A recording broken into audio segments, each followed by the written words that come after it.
বিসমিল্লাহির রহমানির রহিম। আসসালামু আলাইকুম, ওয়েলকাম টু মাই চ্যানেল ইট্রি কিচেন। আজকে আপনাদেরকে দেখাবো ট্যাংরা মাছ ছেড়ে দিই। বন্ধুরা চলুন তাহলে শুরু করি।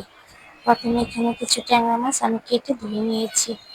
এখন একটা কড়াইতে দিয়ে দিয়েছি তেল, দিয়ে দিলাম পেঁয়াজ। পেঁয়াজটা আমি বাদামি কালার করে ভেজে নিব। তারপর দিয়ে দিব আদা রসুন বাটা, জিরা বাটা। ভালো করে ভেজে নিব মশলাটাকে। দিয়ে দিব পরিমাণ মতো পানি। এখন দিয়ে দিব লবণ, দিয়ে দিব ধনিয়ার গুঁড়ো, হলুদের গুঁড়ো, মরিচের গুঁড়ো। ভালো করে মশলা ভেজে নিব। কষিয়ে নিয়েছি মশলাটাকে। এখন মাছগুলি দিয়ে দিব। ভালো করে মাছগুলি মশলার সাথে কষিয়ে নিব। ভালো করে কষিয়ে নিচ্ছি।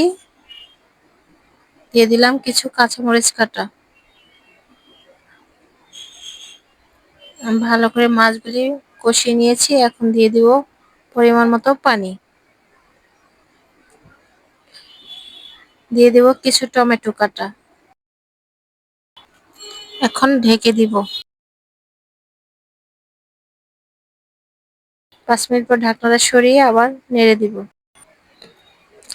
দেশি ট্যাংরা মাছ, অনেক সুন্দর ঘ্রাণ ছুটেছে। এই ট্যাংরা মাছ দিয়ে গরম ভাত দিয়ে খেতে ভারী মজা। এখন দিয়ে দিব কিছু ধনিয়া পাতা। আমার রান্নাটা হয়ে গিয়েছে, নামিয়ে নিব। বন্ধুরা আমার রান্নাটা যদি ভালো লেগে থাকে তাহলে লাইক, কমেন্ট, সাবস্ক্রাইব ও শেয়ার করে আমার পাশে থাকবেন। Thank you.